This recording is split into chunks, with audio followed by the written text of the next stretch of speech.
So now that we've discussed the English Gothic novel a little bit, and a little bit of the motivation in the novel, let's talk about these ideas, theme versus idea. It's one of the topics that we covered this in the lessons this week, is this idea of theme and uncovering theme in literature. Now, a big mistake that a lot of us make when we're reading is we identify the idea in the story and consider that to be the theme. So, for example, good versus evil. The idea of good versus evil is present in Frankenstein. The concept of what is good and what is evil, those questions are present in the story.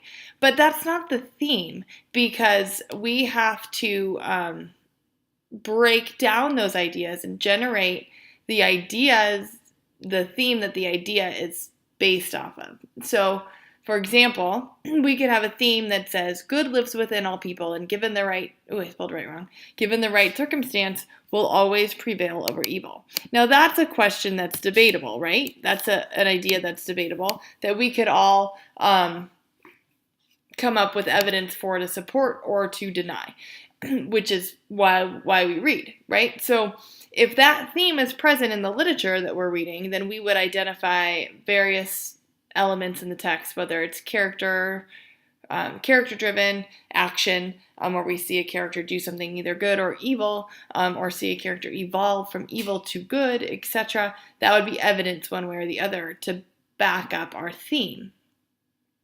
So when we talk about Frankenstein and that idea of good versus evil being present in the story, that is not the theme of the story, but it is prevalent in the story from beginning to end, and the question of what drives people to be good or what drives people to be evil.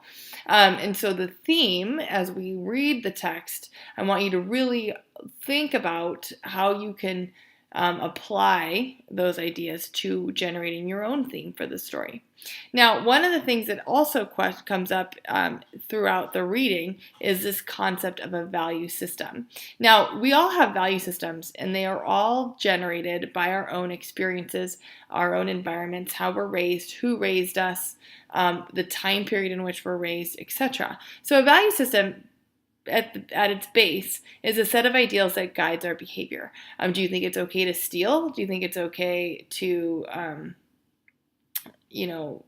not go to class? Do you think it's okay to be 25 minutes late to work every day? Those are all questions that would generate a response from people, either a yes or a no, or it's not a big deal. And that gives us a clear indication of where our value systems lie and whether or not they are lockstep with other people. So there are sets of ideals that guide our behavior. What do we think is right? What do we think is wrong? And then the big question of where do they come from? So in preparation for Frankenstein, let's take a look at these value statements. Now, value statements typically we can look at and say, oh, I agree with that, or I disagree with that, or I fall somewhere in the middle. So there are 3 value statements on the board there that are going to come up in Frankenstein, and you are going to be able to identify whether you agree or disagree with them and whether or not you fall in the middle. Now, as I mentioned in the previous video, a lot of what we read in Frankenstein, even though it was written a long time ago, can be applied to our current day society and our current day ideals and our current day value system. That idea that Dr. Frankenstein believes has romantic ideals about what he can do with science is an important idea in the story. And when we look at that first value statement that says scientific progress is always good, it is our right and responsibility, that's a question that you can go, oh, I totally agree with that. But when pushed on it and say, well, to what extent? Like, to whose expense? Like, what's at risk if we push scientific progress as far as it can go? Is it always good? So that's one of those questions that we can agree or disagree with that will come up in Frankenstein as Dr. Frankenstein pushes the limits of science. The next one, people are born like a blank slate. They are not good or bad to start with, so they need to be taught to behave well. This is another value statement that we will see through the lens of the story. The last one, people are naturally good, and the world, our society and civilization, corrupts them. These are good to keep in your pocket as you're reading Frankenstein. I want you to keep that scale in mind. Do I agree, like a 10? Am I somewhere in the middle, like like 5, or am I a 1 disagree? Or somewhere in the range of those two things. How do you feel about these value statements?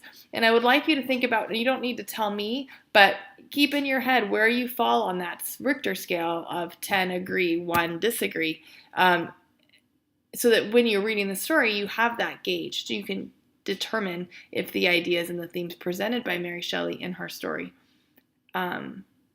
change your mind. Okay? One last thing before we move on to the last set of questions for you, because it will be a question on there, so pay attention.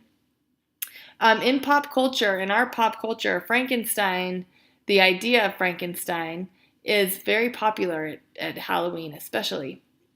But little known fact, and hopefully it's not a little known fact, but it seems to be, everybody calls Frankenstein the monster created by Dr. Frankenstein. They call him Frankenstein.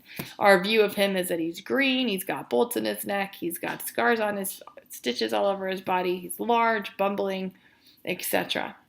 This is the way we have come to recognize that iconic vision of Frankenstein. As you're reading the story, I want you to take note that Dr. Frankenstein is the creator of the monster. In the story, he's referred to as Frankenstein's monster. The name of the monster is not Frankenstein.